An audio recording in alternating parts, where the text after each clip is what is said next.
Okay, this will be part 3 of Beating the FBI, and we're going to pick it up at Why the FBI Loves Your Lawyer. It is important for you to realize that most lawyers have no training in counter surveillance. This is unfortunate. When the subject of an investigation first realizes he is being followed, he is angry and outraged at the invasion of his privacy. In many instances, one of the things he'll do is complain to his lawyer about being quote unquote followed. Many lawyers advise their clients to confront the person who is following them. They don't realize this is a game for foxes, not pit bulls. The lawyer's advice plays right into the FBI's hands. When the subject attempts to confront the surveillance team, the FBI simply drops back into stealth mode. Okay, now remember that the stealth team is just there to watch, okay, and nothing else. Okay, so when you go to confront them, they just drop out of the scene and then they go back into the watch mode. Okay, the decoy team suspends its surveillance activity.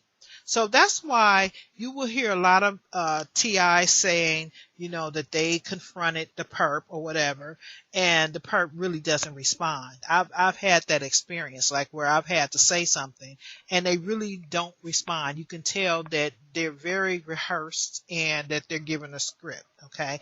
And that is because according to this document, when you go into that confrontational mode or even questioning them on something, then they back out of the operation, and then they go back into the second team comes in, and they just go back into watching you, okay, making you feel like they're just leaving you alone.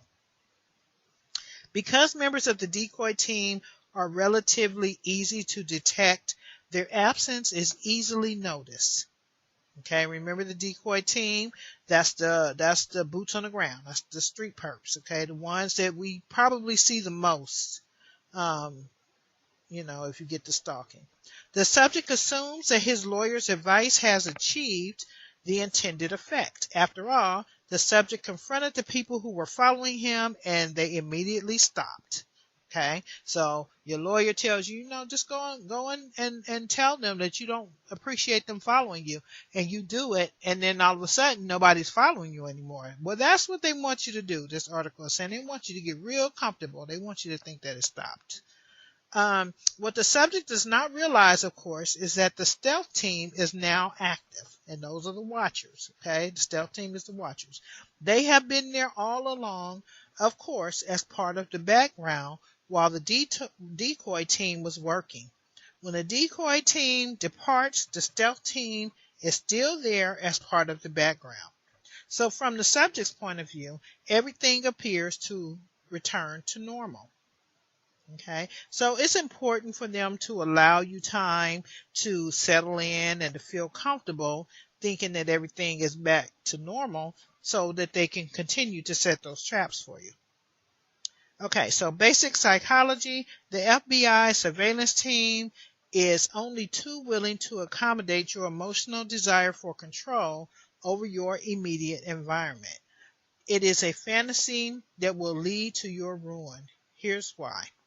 When you see the decoy team have departed, you begin to feel safe, so you let your guards down. You become easy prey for the stealth team. Of course, infiltration comes next. FBI agents penetrate your circle of friends, associates, co-workers, and acquaintances. Arrests and indictments are simply a question of time. Okay, so it may, and hopefully it does not come to get to that extreme of arrests and indictments for the targeted individual. So again, this article is really FBI related, but I just noticed that it was so close to the structure of the perps. And so that's why I wanted to share it with you guys, but I don't want you guys to feel like, they're trying to arrest you or anything, although, it's not far-fetched because it has happened. TIs have been set up, and of course put in mental institutions and things like that.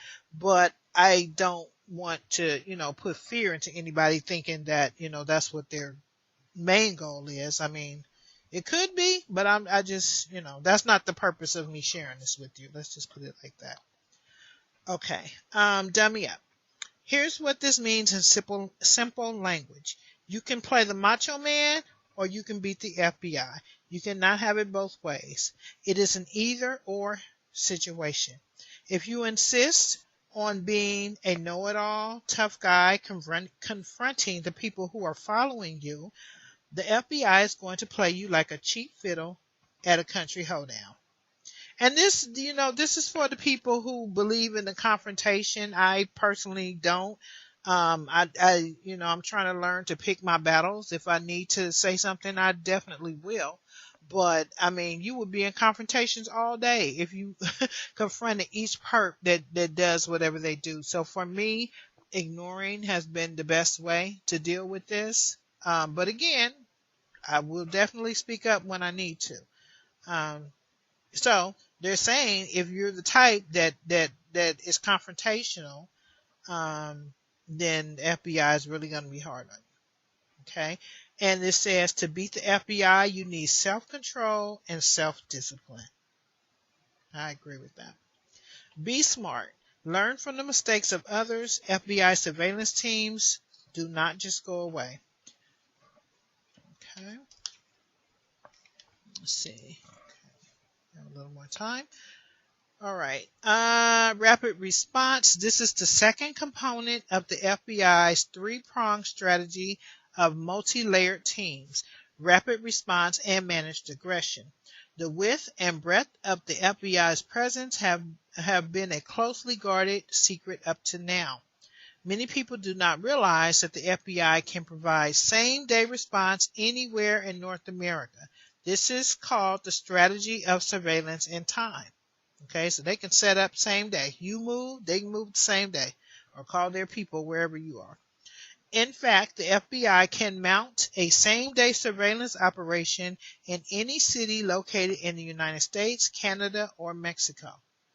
The FBI can also mount a same-day response in many major European cities, most major South American cities, and some Asian cities. They use a skeleton crew to start.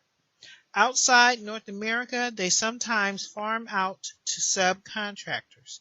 Okay, so this is where you begin to see the cable installers following you, the telephone companies, the postal service, utility workers, FedEx, UPS, people in these grocery stores, because they contract out.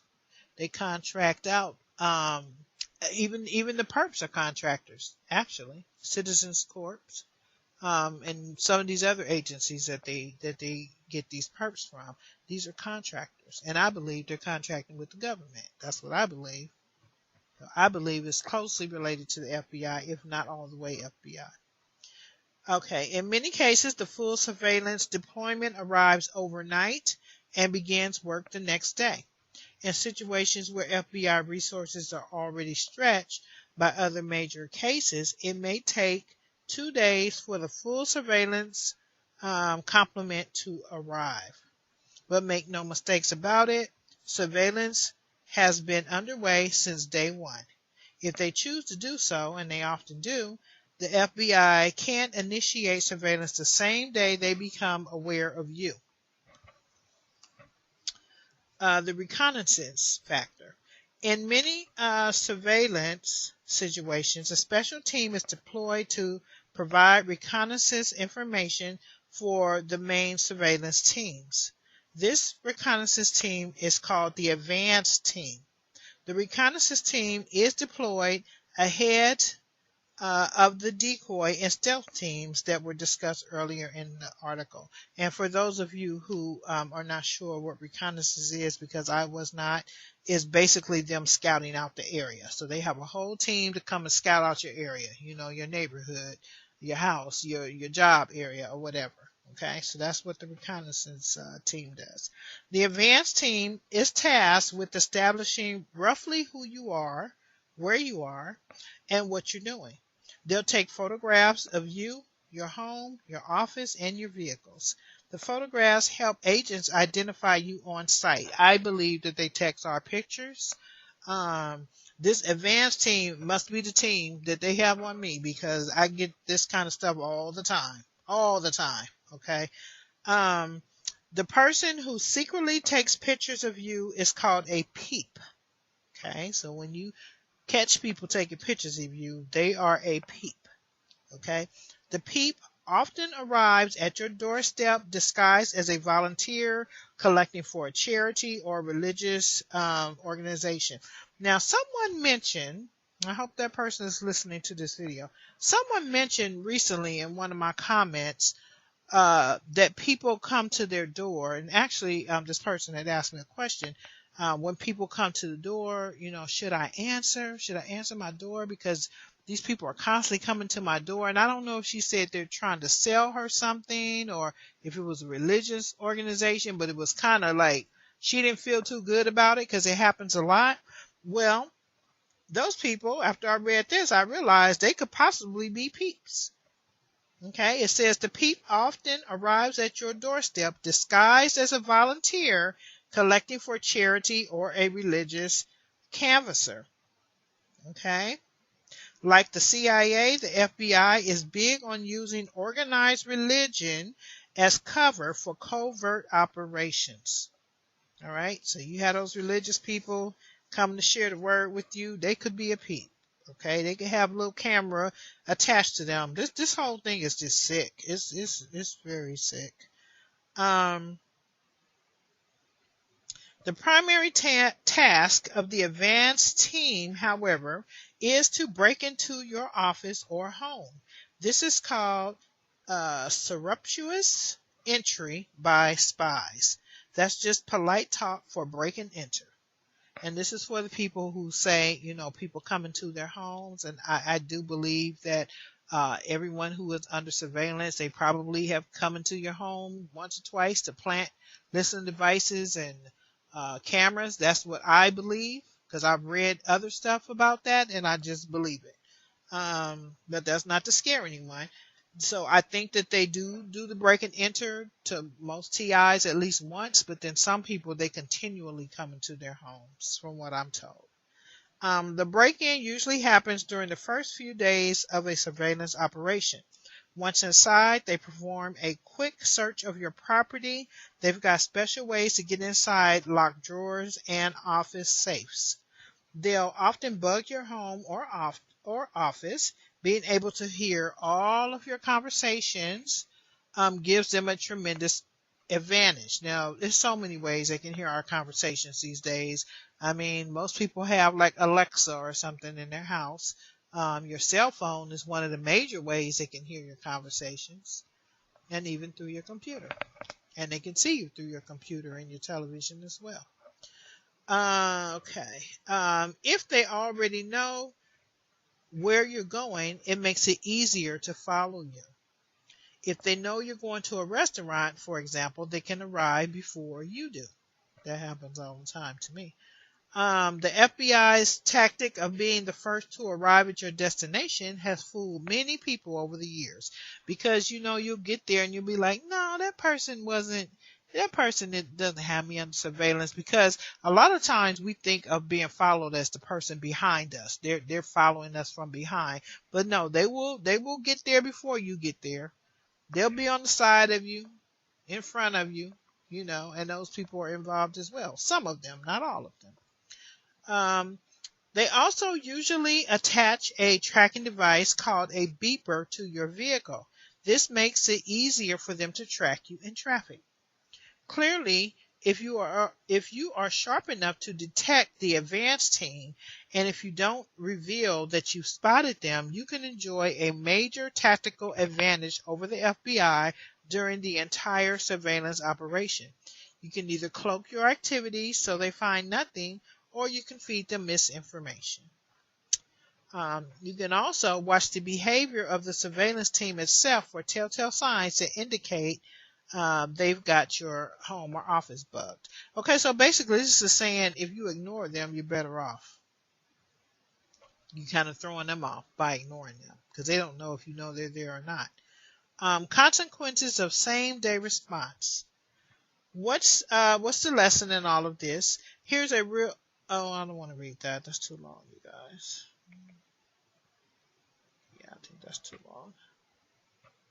All right, managed aggression. Let's see where we at. Okay, I'll pick that up on the next one because we're a little past 15 minutes. Okay, so I'm going to end this one. This will end number 3, and then we'll go on to number 4. And then there's not much left after that.